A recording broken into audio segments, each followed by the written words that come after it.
Hello friends, welcome back to my YouTube channel. Welcome to Sandhya's vlogs. നമ്മളിത് ഇപ്പം നമ്മുടെ റൂമിൽ നിന്ന് ഇറങ്ങുവാണ് കേട്ടോ. നമ്മുടെ റൂമിൽ നിന്ന് ഞാൻ കാണിച്ചില്ലായിരുന്നോ? അപ്പോൾ ഇന്നലെ ഒരു അമ്പലം ഈ റൂമിന് തൊട്ടപ്പുറത്തുണ്ടെന്ന് പറഞ്ഞില്ല. അപ്പം ഞാൻ വിചാരിച്ചു ഇന്ന് രാവിലെ തന്നെ അമ്പലത്തിലേക്കൊന്ന് പോകാമെന്ന്. അപ്പോൾ കോവിലിലേക്ക് പോവുകയാണ് കേട്ടോ. അപ്പം നമുക്കൊന്ന് പോയാലോ? വരും. ഞാനുണ്ടല്ലോ അമ്പലത്തിലേക്ക് പോകാനായിട്ട് വഴി നമ്മുടെ ഹോട്ടലിൻ്റെ തൊട്ടിപ്പുറത്തെ സൈഡിൽ തന്നെയാണ്. പക്ഷേ സെക്യൂരിറ്റിയോട് ചോദിച്ചപ്പോൾ അതൊരു കുടുംബക്ഷേത്രമാണ്, അതെങ്ങനെ പബ്ലിക്കിന് അങ്ങനെ ഓപ്പൺ ചെയ്ത് കൊടുക്കുന്നില്ല എന്നാണ് പറഞ്ഞത്. അപ്പോൾ പിന്നെ ഞാൻ തിരിച്ചിങ്ങോട്ടേക്ക് പോന്നു. ഇപ്പോൾ നമ്മുടെ ഹോട്ടലിൻ്റെ അവിടെ എത്തി. ഭക്ഷണം കഴിക്കാനായിട്ട് നമ്മൾ റെസ്റ്റോറൻറ്റിലേക്ക് വന്നു. അപ്പോൾ വിചാരിച്ചു ഫുഡ് കഴിച്ചിട്ട് രാവിലെ തന്നെ ചെക്കൗട്ട് ചെയ്യാം, എന്നിട്ട് ഓൺ ദ വേയിൽ നമുക്ക് ഇവിടുത്തെ അമ്പലത്തിൽ പോകാം എന്ന് വിചാരിച്ചു. അപ്പം ഞാൻ തിരിച്ച് ഹോട്ടലിലേക്ക് പോന്നു. ഇവിടുത്തെ കോംപ്ലിമെൻ്ററി ബ്രേക്ക്ഫാസ്റ്റ് ആണ്, അപ്പോൾ അത് കഴിക്കാൻ വേണ്ടി ഇങ്ങോട്ട് വന്നതാണ്. ഇവിടെ പൂരി മസാല, അതുപോലെ ഇഡ്ഡലി, സാമ്പാർ, ചട്നി 2 തരത്തിലുള്ള ഉണ്ടായിരുന്നു. പിന്നെ സേമിയ ഉപ്പുമാവ് ഉണ്ടായിരുന്നു, ഉഴുന്നുവട, അതായത് ഇഡ്ഡലിയാണ്, നല്ല പൂ പോലത്തെ ഇഡ്ഡലി എന്നൊക്കെ പറയാം, ഉണ്ടായിരുന്നു. പിന്നെ സേമിയ ഉപ്പുമാവാണ് അടുത്തത്. എനിക്ക് ഭയങ്കര ഇഷ്ടമാണ് സേമിയ ഉപ്പുമാവ്. ഇഷ്ടമാണോ എല്ലാവർക്കും? പിന്നെ അത് കൂടാതെ ഉഴുന്നുവട ഉണ്ടായിരുന്നു. പിന്നെ ഒരു റവ കൊണ്ടുണ്ടാക്കുന്ന ഒരു സ്വീറ്റാണ്, രംഗു എന്നാണ് അതിൻ്റെ പേര് പറഞ്ഞത് കേട്ടോ. അപ്പോൾ ഇതൊക്കെ ഉണ്ടായിരുന്നു. അങ്ങനെ ഫുഡ് കഴിച്ചു, നമ്മൾ റൂമിലേക്ക് വന്നു, ഡ്രസ്സൊക്കെ ചേഞ്ച് ചെയ്തു. അപ്പം നമ്മൾ ഇറങ്ങുവാണ് കേട്ടോ ഇവിടുന്ന്. അപ്പം നമ്മൾ ഇവിടുന്ന് ചെക്കൗട്ട് ചെയ്യുകയാണ്. പിന്നെ ഇപ്പം നമ്മൾ പോകുന്നത് അടുത്തുള്ള ഒരു കോവിലിലേക്കാണ് പോകുന്നത്. അപ്പോൾ അവിടെ ചെന്ന് നമുക്ക് അവിടുത്തെ കാഴ്ചകളൊക്കെ ഒന്ന് കണ്ടാലോ? അപ്പം നമുക്ക് പോയാലോ? വരൂ. അപ്പം നമ്മളിത് ഇറങ്ങുവാണ്. ഇപ്പം നമ്മൾ ആദ്യം പോകുന്നത് അടുത്തുള്ള കോവിലിലേക്കാണ്. അതിനുശേഷം നമ്മൾ ഇവിടെ ഒരു വൈൻയാർഡിലേക്ക് പോകുന്നുണ്ട്. ഇന്നലെ നമ്മൾ ജെനിസ് ഗ്രേപ്സിലേക്ക് പോയിട്ടുണ്ടായിരുന്നു. ഇന്ന് അതിൻ്റെ നേരെ ഓപ്പോസിറ്റ് ഒരു MSR എന്ന് പറഞ്ഞാൽ അതിനേക്കാളും വലിയൊരു ഗ്രേപ്സ് തോട്ടമുണ്ട്. അപ്പോൾ അങ്ങോട്ടൊക്കെ പോകാം. അത് കൂടാതെ ജമന്തി തോട്ടമുണ്ട്. അവിടെയൊക്കെ പോയി എല്ലാ കാഴ്ചകളും നമുക്ക് കാണാം. പോയാലോ?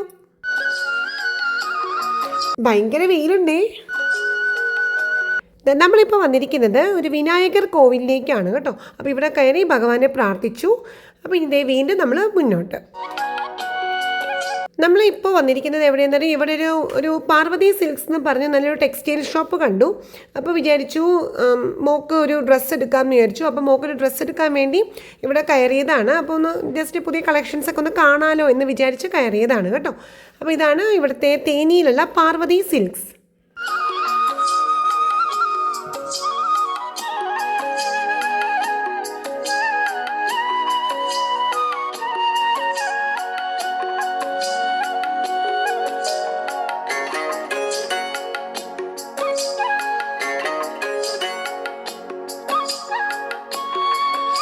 ഈ ഷോപ്പിൽ ഒരുപാട് ചെരുപ്പിൻ്റെയും ബാഗിൻ്റെയും പേഴ്സിൻ്റെയും കളക്ഷൻസ് കണ്ടായിരുന്നു കേട്ടോ. ഞങ്ങൾ മോക്കൊരു ഡ്രസ്സ് മാത്രമാണ് വാങ്ങിയത്. അപ്പോൾ ഡ്രസ്സ് വാങ്ങിച്ചു, താഴത്ത് കൊണ്ട് ബില്ലടിച്ചു. അപ്പോൾ ഇനി നമ്മൾ ചെയ്യുന്നത് നേരെ നമ്മൾ പോകുന്നത് നമ്മുടെ ജമന്തി തോട്ടത്തിലേക്കാണ്. ഈ തേനി ഭാഗത്ത്, കമ്പം തേനി ഭാഗത്തൊക്കെ ഒരുപാട് ജമന്തി, അതുപോലെ തോട്ടങ്ങൾ, ഒരുപാട് പൂക്കളുടെയും അതുപോലെ കൃഷിയുടെയും തോട്ടങ്ങൾ ഒരുപാടുണ്ട്. അതേ പോണ വഴിക്ക് നമ്മൾ കാണുന്നത് ഒരു കല്യാണം നടക്കുകയാണ്. അപ്പോൾ അതിൻ്റെ താലപ്പൊലിയാണ് പോകുന്നത് കണ്ടത് കേട്ടോ. അപ്പോൾ അത് കഴിഞ്ഞു നമ്മളിത് നേരെ മുന്നോട്ട് പോകുന്നു. അപ്പോൾ ഇങ്ങനെ ഏക്കർ കണക്കിന് തെങ്ങിൻ തോപ്പുകളാണ് കേട്ടോ കൂടുതൽ ഇവിടെ കാണുന്നത്. തെങ്ങിൻ തോപ്പ് മാത്രമല്ല, കൃഷിയിടങ്ങൾ, തെങ്ങ്, വാഴ, അതുപോലെ വെണ്ടയ്ക്ക, വഴുതനങ്ങ, എല്ലാത്തിനും കൃഷിയാണ് ഈ ഭാഗങ്ങളിൽ കൂടി പോകുമ്പോൾ നമ്മൾ സൈഡിലെല്ലാം കാണുന്നത്. നമ്മൾ താമസിച്ച ഹോട്ടൽ തേനിയിലായിരുന്നു. അവിടെ നിന്ന് 30 കിലോമീറ്റർ ഡ്രൈവ് ചെയ്ത് നമ്മൾ വന്നേക്കുവാണ്. ഇത് കമ്പത്താണ്. ഇപ്പോൾ നമ്മൾ നിൽക്കുന്നത് കമ്പം ഏരിയയിലാണ്. ഇവിടെ ഒരുപാട് ഏക്കർ കണക്കിന് തെങ്ങിൻ തോപ്പുകൾ, കൃഷിസ്ഥലങ്ങൾ, അതുപോലെ പൂക്കളുടെയും തോട്ടങ്ങൾ എല്ലാമാണ് കമ്പത്ത് ഉള്ളത്. ഇതേ ഒരു തെങ്ങിൻ തോപ്പിൻ്റെ സൈഡിലായിട്ടാണ് ഇങ്ങനെ ഒരു പനങ്കരിക്കിൻ്റെ കട കണ്ടു. അപ്പോൾ നമ്മളൊന്ന് നിർത്തിയതാണ്. നല്ലൊരു ടേസ്റ്റ് ഉണ്ട്. ഇതിൻ്റെ പേര് പതനി എന്നാണ്. ഞാനിപ്പോൾ കുടിക്കുന്ന ഈ ഒരു പനങ്കരിക്കിൻ്റെ വെള്ളമാണിത്. അതിൻ്റെ പേരാണ് പതനി. നല്ലൊരു ടേസ്റ്റ് ഉണ്ട്, ഒരു പ്രത്യേക മധുരമൊക്കെ ഉണ്ട്. എനിക്കിഷ്ടപ്പെട്ടു. അത് കുപ്പിയിലാക്കി വെച്ചിട്ടുണ്ട് വിൽക്കാനായിട്ട്. അത് കൂടാതെ പനം കൽക്കണ്ടം, പനം ചക്കര, അതുപോലെ കരിപ്പെട്ടി, ഇതെല്ലാം ഇവിടെ നമുക്ക് ലഭ്യമാണ്. അങ്ങനെ പനങ്കരിക്കിൻ്റെ വെള്ളമെല്ലാം കുടിച്ചു. നേരെ മുന്നോട്ട് വന്നപ്പോൾ ഒരു കോവിൽ കണ്ടു. അതിൻ്റെ സൈഡിലായിട്ട് നമ്മൾ കണ്ടത് ഒരുപാട് ഏരിയ മുഴുവനും വെണ്ടയുടെ തോട്ടമാണ്, വെണ്ടയ്ക്ക. അപ്പോൾ അവിടെ വണ്ടി നിർത്തി നമ്മൾ ഇറങ്ങി. അപ്പം നമുക്ക് ഈ തോട്ടത്തിൽ പോയി കാഴ്ചകളൊക്കെ ഒന്ന് കണ്ടാലോ? നമ്മളിപ്പോൾ ഇറങ്ങിയേക്കുന്ന സ്ഥലത്തിൻ്റെ പേരാണ് ശിലയംപെട്ടി. ഇവിടെയാണ് വെണ്ടയ്ക്ക കൃഷി നമ്മൾ കാണുന്നത്. അതേപോലെ തന്നെ ഇതിൻ്റെ ബാക്കിലാണ് ജമന്തി തോട്ടവും ഉള്ളത്. അപ്പോൾ ഈ സ്ഥലത്തിൻ്റെ പേര് കമ്പത്ത് ശിലയംപെട്ടി എന്ന സ്ഥലമാണ്.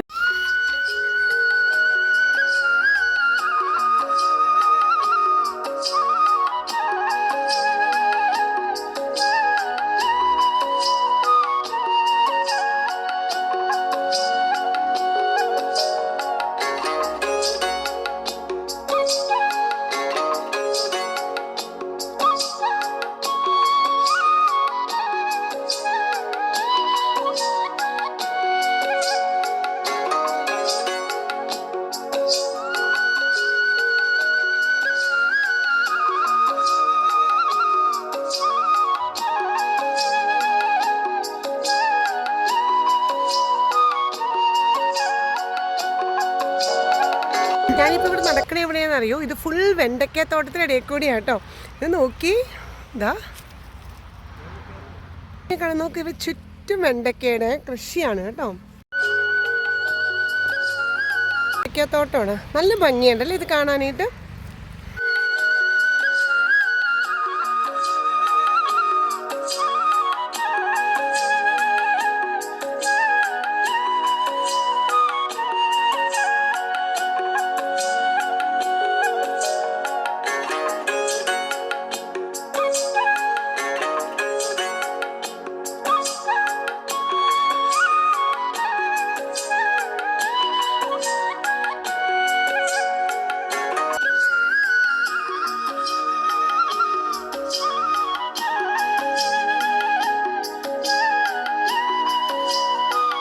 ഇനി നമ്മൾ വെണ്ടയ്ക്കത്തോട്ടം കണ്ടു കഴിഞ്ഞു. ഇനി നമ്മൾ വീണ്ടും മുന്നോട്ട് പോകുകയാണ്. നമ്മുടെ ലക്ഷ്യം ജമന്തി തോട്ടമായിരുന്നു. അപ്പോൾ ഇതിൻ്റെ അടുത്ത് തന്നെ ഞാൻ വിചാരിച്ചില്ലാത്ത തൊട്ട് ഇപ്പുറത്ത് തന്നെ ജമന്തി തോട്ടം ഉണ്ടെന്ന്. വെണ്ടയ്ക്കത്തോട്ടത്തിൻ്റെ സൈഡ് ഞാൻ പറഞ്ഞൊരു അമ്പലം ഉണ്ടെന്ന് പറഞ്ഞു. അതിന് നേരെ ബാക്ക് സൈഡിലായിട്ടാണ് നമ്മുടെ ഏക്കർ കണക്കിന് പരന്ന് കിടക്കുന്ന ജമന്തി തോട്ടമുള്ളത്. ജമന്തി എന്ന് പറഞ്ഞാൽ മഞ്ഞ ജമന്തിയും അതുപോലെ വെള്ള ജമന്തിയും നമ്മൾ ഓണത്തിനൊക്കെ പൂക്കളിടുന്നില്ലേ, ആ ജമന്തി എല്ലാം ഇത് കാണേണ്ടത് കാഴ്ച തന്നെയാണ് കേട്ടോ. അപ്പോൾ ഞങ്ങൾ വണ്ടി ഇങ്ങനെ സൈഡിൽ ഒതുക്കിയിട്ട് ഇതിങ്ങനെ വാഴത്തോട്ടത്തിൻ്റെ ഇടയിൽ കൂടിയൊക്കെയാണ് നമ്മൾ പോകേണ്ടത്. നമുക്ക് റോഡിൽ നോക്കി കാണാം ഈ ജമന്തി തോട്ടം. പക്ഷേ അതിൻ്റെ അകത്തേക്ക് കയറണമെങ്കിൽ ഇതുപോലെ വാഴത്തോട്ടത്തിൻ്റെയൊക്കെ ഇടയിൽ കൂടി പോകണം. പക്ഷേ നല്ലൊരു എന്തോ ഒരു പ്രത്യേക ഒരു ഫീൽ എനിക്ക് തോന്നി കേട്ടോ. ഇങ്ങനെ വാഴത്തോട്ടത്തിൻ്റെയൊക്കെ ഇടയിൽ കൂടി, വാഴത്തോപ്പിൻ്റെ ഇടയിൽ കൂടിയൊക്കെ ഇങ്ങനെ നടന്ന് നമ്മൾ ജമന്തി തോട്ടത്തിൻ്റെ സൈഡിലെത്തി. എന്തൊരു ഭംഗിയാണ് നോക്കുക. ഭയങ്കര വെയിലാണ് കേട്ടോ. ഇതിപ്പോൾ ഒരു 12:30 നട്ടുച്ച സമയമാണ്. എന്തൊരു ഭംഗിയെ കാണാനെന്നറിയൂ. മഞ്ഞ പരവതാനി പോലെ അത് തന്നെ പറയാം നമുക്കല്ലേ. ഈ സൈഡിൽ മഞ്ഞ പരവതാനി, അപ്പുറത്തെ വെള്ള പരവതാനി. കാരണം നേരെ ഇപ്പുറത്തെ സൈഡിലായിട്ട് നമ്മുടെ വെള്ള ജമന്തിയും ഇതേപോലെ തന്നെ പൂത്ത് കിടക്കുകയാണ്. എന്തൊരു ഭംഗിയെ കാണാനെന്നറിയൂ. ഒരുപാട് സ്ഥലത്തുണ്ട് കേട്ടോ. ഇത് കഴിഞ്ഞ് പിന്നെ അകത്തേക്ക് കയറും തോറും വേറെ ഇതേപോലെ തന്നെ ജമന്തിയുടെ കൃഷിയിടങ്ങൾ വീണ്ടും ഞാൻ കണ്ടായിരുന്നു. ഇതിൻ്റെ അപ്പുറത്തെ സൈഡിലേക്ക്, ഈ സൈഡിലേക്ക് അകത്തേക്ക് പോകും തോറും മൊത്തം വീണ്ടും ഇതേപോലെ ജമന്തിയും അതുപോലെ വെള്ള ജമന്തി ഇതിൻ്റെ ഒക്കെ കൃഷി തന്നെയാണ് കേട്ടോ ഇവിടെ ഉള്ളത്.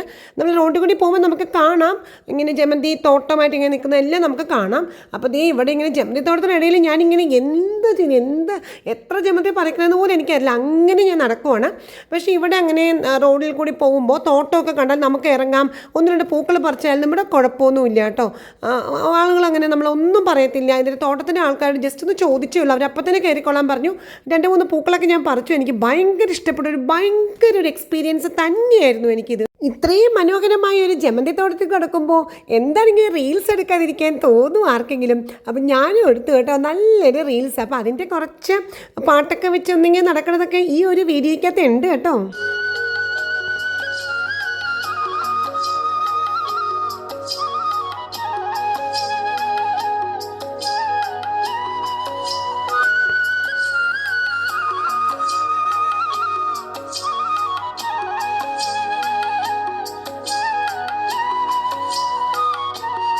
ഇവിടെ വെച്ചെടുത്ത റീൽസ് ഞാൻ സെപ്പറേറ്റ് ആയിട്ട് നമ്മുടെ ഷോർട്സിലിടാവേ. എന്നാലും ആ ഒരു പാട്ടിനനുസരിച്ച് നടക്കുന്ന കുറച്ച് രംഗങ്ങളൊക്കെ ഇതിൻ്റെ അകത്തുകൂടി ഉണ്ടാവും കേട്ടോ.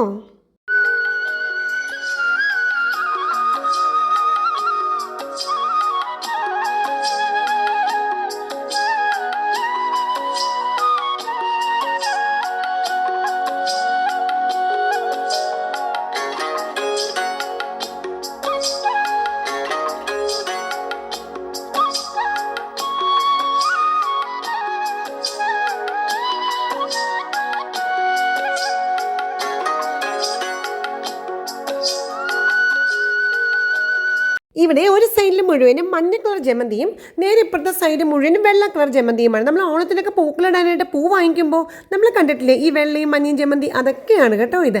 ഇവിടെ നിന്നൊക്കെയാണ് നമ്മുടെ നാട്ടിലേക്ക് ഓണത്തിന് പൂക്കൾ വരുന്നത്. ഇതിൽ കൂടി നടക്കുമ്പോൾ സന്തോഷിക്കാത്ത ആരെങ്കിലും ഉണ്ടാവുമോ? ഞാൻ അതിനും മാത്രം അത് എൻജോയ് ചെയ്താണ് ഇതിൽ കൂടി നടക്കുന്നത് കേട്ടോ.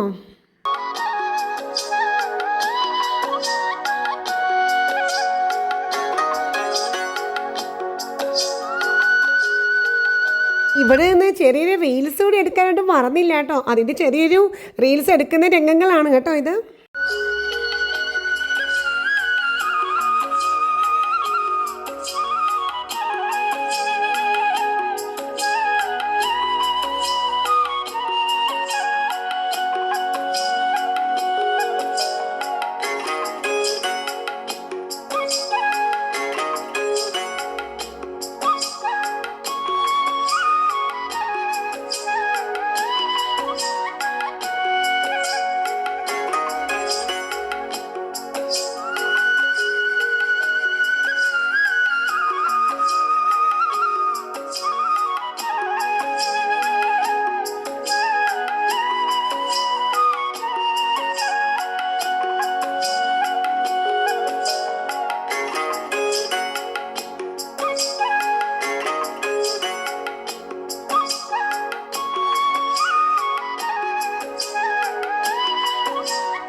ശരിക്കും നടക്കണത് ജമന്തി തോട്ടത്തിന് നടുക്കൂടിയാട്ടോ. ഇത് ഇപ്പുറത്തെ സൈഡിൽ ഫുൾ വെള്ളം കണ്ടോ, ഫുൾ വെള്ളയാണ്. ഞാൻ ഇങ്ങോട്ട് തിരിഞ്ഞാലോ ഇവിടെ ഫുൾ മഞ്ഞ. ശരിക്കും എന്തൊരു ഭംഗിയാണ് ഇത് കാണാനായിട്ട്. ഞാൻ ശരിക്കും എൻജോയ് ചെയ്ത് തന്നെ ഇവിടെ വന്ന് വീഡിയോസ് എടുത്തു. എനിക്ക് ഭയങ്കര ഇഷ്ടപ്പെട്ടു. ഞാൻ ഇവിടെ വന്നിട്ട് ഒരു റീൽസ് എടുത്തു എന്ന് പറഞ്ഞില്ലേ ഈ ജമന്തി തോട്ടത്തിൽ നിന്ന്. അതിന് ഞാൻ എൻ്റെ ചുണ്ടിലെ ലിപ് മൂവ്മെൻറ്റ് ഞാൻ കൊടുക്കുന്നുണ്ട്. അപ്പോൾ എൻ്റെ വ്യൂവേഴ്സിന് മനസ്സിലായോ അത് ഏത് പാട്ടാണ്? മനസ്സിലായെങ്കിൽ ഒന്ന് കമൻറ്റ് ബോക്സിൽ ഒന്ന് പറയാമോ അത് ഏത് പാട്ടാണ്? ഞാൻ നാളെ തന്നെ ആ റീൽസ് ഇടുന്നുണ്ട് കേട്ടോ. അപ്പോൾ ജസ്റ്റ് ഇത് ചോദിച്ചതാട്ടോ. എൻ്റെ ലിപ് മൂവ്മെൻറ്റ് കണ്ടിട്ട് അത് ഏത് മലയാളം പാട്ടാണെന്ന് ഒന്ന് പറയാൻ പറ്റുമോ?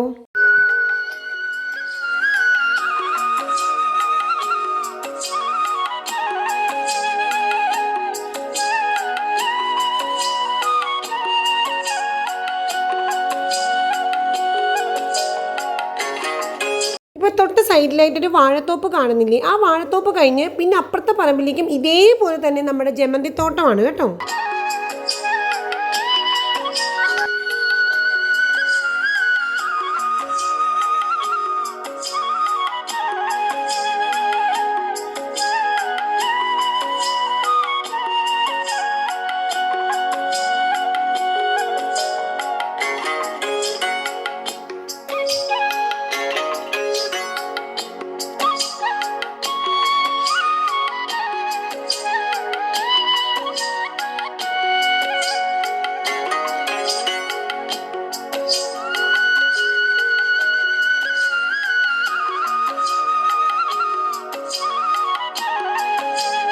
ഇത്രയും മനോഹരമായൊരു ജമന്തി തോട്ടത്തിൽ വന്നാൽ നമ്മൾ പോലും അറിയാതെ നമ്മളൊന്ന് പാടിപ്പോവും അല്ലേ? അപ്പോൾ ഇതൊക്കെയാണ് ഫ്രണ്ട്സ് ഇന്നത്തെ വിശേഷങ്ങൾ. അപ്പോൾ ഞാൻ ഇന്ന് എൻ്റെ ഈ വീഡിയോയിൽ കാണിച്ച എല്ലാ സ്ഥലങ്ങളും എൻ്റെ എല്ലാ ഫ്രണ്ട്സിനും ഇഷ്ടപ്പെട്ടിട്ടുണ്ടാവും എന്ന് എനിക്ക് ഉറപ്പാണ്. നമ്മുടെ ജമന്തി തോട്ടവും അതുപോലെ വെണ്ടയ്ക്ക തോട്ടവും പിന്നെ നമ്മുടെ പനങ്കരിക്കിൻ്റെ ആ ഒരു പനങ്കരിക്ക് വെള്ളം നമ്മൾ കുടിച്ചതും എല്ലാവരും എൻജോയ് ചെയ്തിട്ടുണ്ടാവും എന്നെനിക്ക് ഉറപ്പാണ്. അപ്പോൾ ലൈക്കും ഷെയറും വാല്യുബിൾ കമൻസും മറക്കരുത് കേട്ടോ. അതുപോലെ തന്നെ ചാനലാണെങ്കിൽ സബ്സ്ക്രൈബ് ചെയ്തിട്ടില്ലെങ്കിൽ ഒന്ന് സബ്സ്ക്രൈബ് ചെയ്യണം കേട്ടോ. അപ്പോൾ നമുക്ക് ഈ വീഡിയോൻ്റെ അടുത്ത പാർട്ടിൽ നമുക്ക് കാണാം, അതായത് പാർട്ട് 4 നമുക്ക് കാണാം. അതുവരെയും എല്ലാവർക്കും bye bye friends. Stay happy always dears. Bye by.